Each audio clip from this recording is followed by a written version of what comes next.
بني اسرائیل کې په یو سفر باندې درې کسان لاړل چې ګوري د دریو کسانو باندې لارې کې باران وشو نو د درې کسان یو غار طرف ته لاړو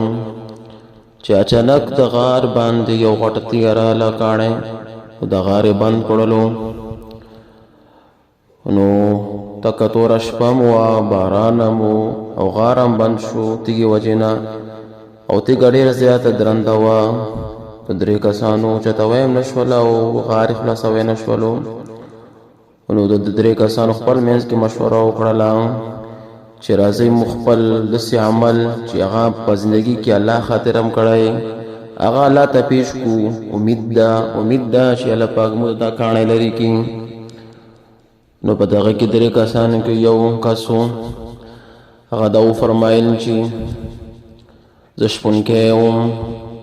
امامو پلار ډېر زیات ضعیف کمزوري و ما به هر سبی زه بتلمه وزې مې سره ولې شپې به ماښام به کور ته راتلمه او چې کومه شودې پاتې وي نو اول مو پلار ته مې دغه نه شودې ورکولې بیا هم بچو ته ورکولې یو ورځ داسې وشو چې زه ما خپل ګډې وزې غره ته واستولې نو لارې کې راباندې باران وشو لږ ناوخته شوه چې زه واپس کور ته رالم نو ګورم چې مو پلار مې ویده شوي دي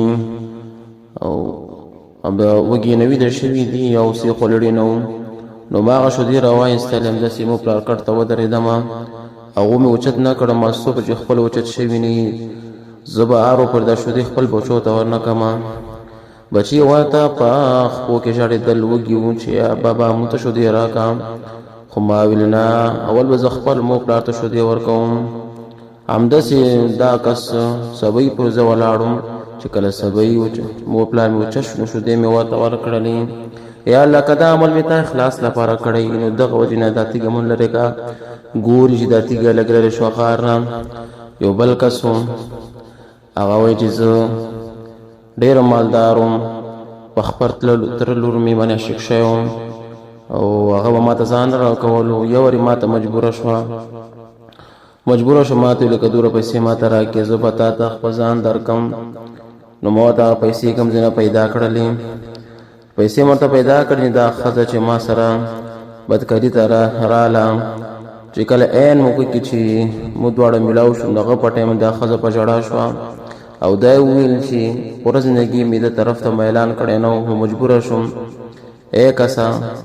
ای کسه الله نه وډار شه پوره زندګي مې دا طرف ته میلان شوی نه و خو مجبوره شوم عکس چې کله دا خبرې ښځې د واورېدلې نو هغه مې هغه ځای کې پرېښوده پیسې مې ورته ورکړلې یا الله دا عمل مې که تا اخلاص د رضا لپاره کړي نو دغه تیږه مو د غار نه لرې کا نو وګوره تیږه نور هم لږ لرې شوه بیا درېیم کس دا ویلو چې ما زه یو تاجر وم یو غټ تاجر کار وم ما سره څه کسان مزدوري باندې کار کولو نو یو کس چې ما سره مزدوري باندې کار وکړو نو هغه دیړي باندې هغه ما نه کم دیړي ورکوله هغه وانه ایستله خفه شو لاړلو نو دغه دیړي د کس والا ما وساتله په دغه دیړي د کس باندې ما څه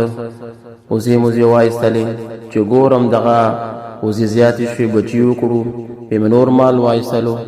نو ګورم دغه مال ایستن سره ډېر غټ د اوښانو مسه یو ریوړ جوړ شلو ډېره کاله بعد دغه کس واپس خپل مزدوري ته ما ته راللو چې ما دغه مزدوري راکړه نو ما ورته اشاره وکړه دا غونډ شانې ته مزدوري دا غونډ ریوړ د اوښانو او چې ته ما پسې خندا کوې چې نه ما ورته ویلې چې تا کوم پیسې ما ته پرېښې وې نو غونډ باندې ما کاروبار وکړو دی تا اوله محنت ده نو یا الله دا غوټ اوښان مې هغو ته ما ورکړلو یا الله که دا عمل مې تا رضا او د اخلاص لپاره کړي دا کاڼی مو لرې کړي نو ګوري چې دا درېم کم کس چې کوم د دعا سره دا کاڼی فل لرې شولو نو موږ ته هم پکار دی چې موږ نه کېږي چې کوم عمل کوو خاص د الله رضا لپاره کوو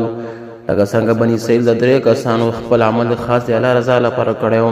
نو موږ ته هم پکار دی کوم عمل کو خاص د الله رضا لپاره کوو